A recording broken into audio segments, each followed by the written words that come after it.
Hello everybody and welcome to Nathan on Shuffle and to my latest episode of Top 5, the show where I give you guys a top 5 list in some topic in progressive rock.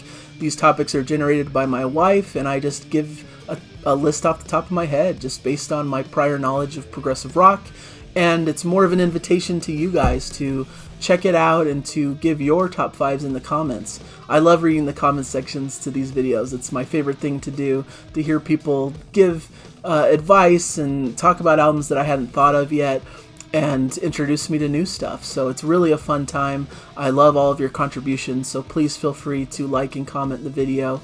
It would be much appreciated and help me out here. So thank you guys, and hopefully you enjoy the list I got for you guys today. So I talked last week, actually 2 weeks ago because I took a week off, about classic prog concept albums, and I teased that my next top 5 would be modern progressive rock concept albums, and so that's what I'm doing today. I had a lot of fun talking about the classic end of the spectrum, just some undeniably perfect records that were fun to talk about, but as a lot of you know, my expertise probably lies more in the modern progressive rock scene.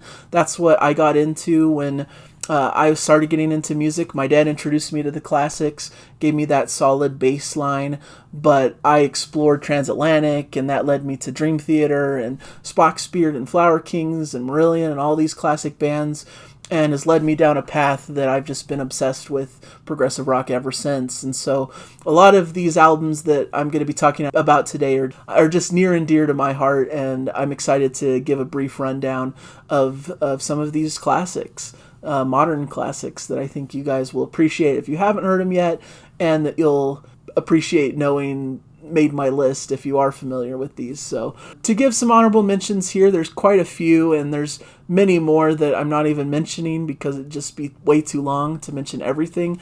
But I definitely considered putting Spock's Beard Snow on my list. I'm a huge Spock's Beard fanatic, and that's one of my favorite Spock's Beard records. Just a really cool double concept album that tells the story of this figure who's an albino man who figures out he has kind of the superpower to connect to people, and he has just a really cool, interesting journey throughout the record, and it harkens back to all the classics like Tommy and Lamb Lies Down on Broadway and all of that. I only didn't include on the list because I have another Neil Morse related record that I had to include, so I didn't want it to be too Neil Morse centric, so it got left off the list for that reason. But one of my favorite albums of all time, so definitely one to mention. I also love the Deer Hunters Act series. They have a series of albums from Act 1 all the way up to Act 5. All brilliant, especially Acts 4 and 5 are two of my all-time favorite records. I only didn't include it because I feel like you have to take it as a whole series, and it's hard to dial it down to a singular album, but the whole series is just masterful and one of my favorite series of albums. Also, Antimai, their most recent album, is starting a new prog concept that is also fascinating and I love. It was my favorite record of last year, so love all that the Deer Hunter do and all of their classics.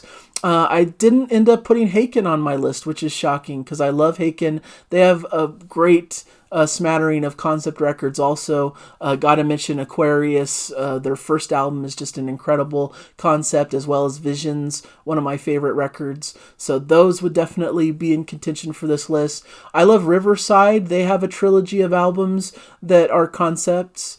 Out of Myself, Second Life Syndrome, and Rapid Eye Movement all work together as this big trilogy of concept albums, so that's definitely in consideration here.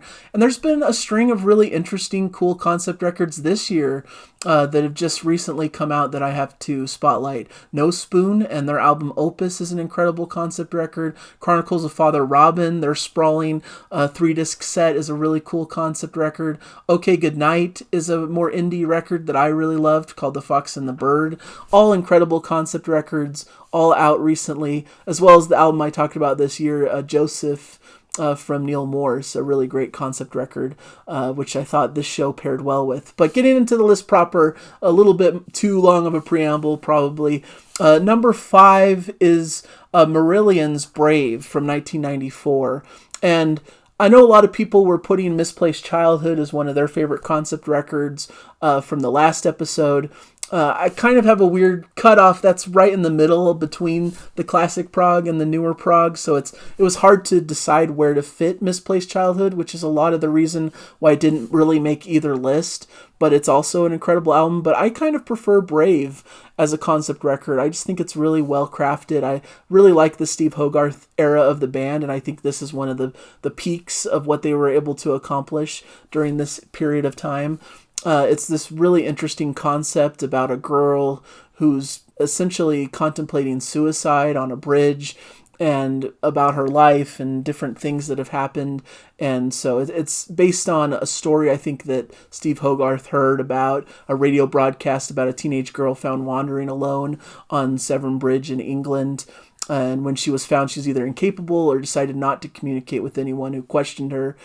So it's basically about a similar type girl who's dealing with these types of issues. But it's just really well crafted, some great musical moments, but never sacrificing the story at hand, and just has such an epic, beautiful conclusion. It's a sad record. Sometimes in a lot of ways it's hard to get through because of the emotion behind it, but I think that speaks to how well done it is and how much they really lean into this concept and some of these issues and struggles and talking about mental health and things like that. So I think it's really well done, and I think it's a really great record that should be mentioned, of course. Number 4, I'm picking Ayreon's album Into the Electric Castle from 1998. Ayreon is a project from Arjen Lucassen, and all the records by Ayreon are basically concept records, so I could have picked any of them, but this is the first one I heard and the one that really struck home with me, the one that really made me a massive fan of this. My mind was blown when I heard this record. It's this sprawling 2-disc record of this big, expansive sci-fi concept with all these different guest vocalists. You've got Fish on the vocals here, Aniek van Giersbergen, Edward Riekers, Damian Wilson, just so many cool vocalists contributing their talents. Each of these figures are like different, they're playing different figures throughout history who are brought to this electric castle in this kind of sci-fi universe. And it's an interesting story of seeing how these different characters interact, who are from various different time periods and what they do. And just, it's a fascinating concept. And I love Ayreon's work. Since then, I love The Human Equation, which would also be a contender for this list. 01, however that numerical sequence proceeds, is one of his best as well. So he has a lot of records that would definitely be fitting on a concept record list, but this is just my favorite. It's just campy fun, leans into this almost B-movie type style, but it just has such an incredible bedrock of great progressive rock behind it that I just fell in love with. And so moving on to number 3, we're getting into a little bit of a more modern record here with Steven Wilson's Hand.Cannot.Erase from 2015. This is his 4th solo studio album, and it's just a beautiful record. It's a great balance, because he did The Raven Who Refused to Sing before this, which really dialed into his progressive rock roots with some incredible musicians. And this takes that same musicianship, but brings it into a little bit of a more modern edge with Steven Wilson's signature sound and style, and deals with a very heavy, weighty topic as well. The concept and story are inspired by the case of Joyce Carol Vincent, a woman living in a large city who died in her apartment and no one missed her for over 3 years. Despite that she had friends and family, she wasn't some obscure old person who didn't have anyone. She had friends and family that just forgot about her and didn't think to check on her for whatever reason. And so it's another really dark concept, and there's some super dark songs on here that really portray this dark subject matter. But it's just beautifully crafted, and I love the whole record. There's such a great style to it. It has so many great performances from Guthrie Govan, Marco Miniman, Nick Beggs, Adam Holzman. It's an all-star lineup of musicians, and just conveys what it needs to expertly. So one of my favorite records, and definitely deserving of a modern prog concept album list. Number 2, I've got Dream Theater's Metropolis Part 2 Scenes from a Memory from 99. This is constructed as a bit of a sequel to one of their big album tracks, Metropolis Part 1 from Images and Words, but it really takes on its own life. It doesn't really have much to do with that track in retrospect. And it's a really convoluted, complicated story about basically a character and a murder and this reincarnation idea of someone experiencing memories of their past, but it's actually them from a previous life. And it's this cool like murder mystery story, but told through this sci-fi lens of delving into the past lives of this character and what happened in the past and how it informs what's happening in the future.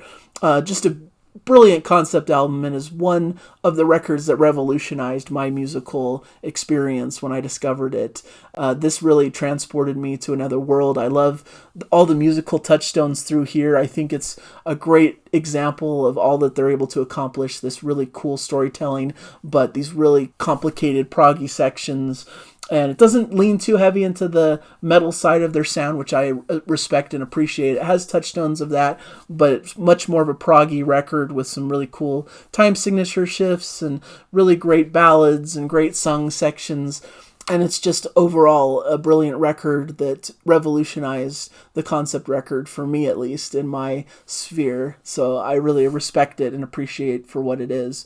And then my number one album, like I mentioned, it's a Neil Morse related album, not any big surprise.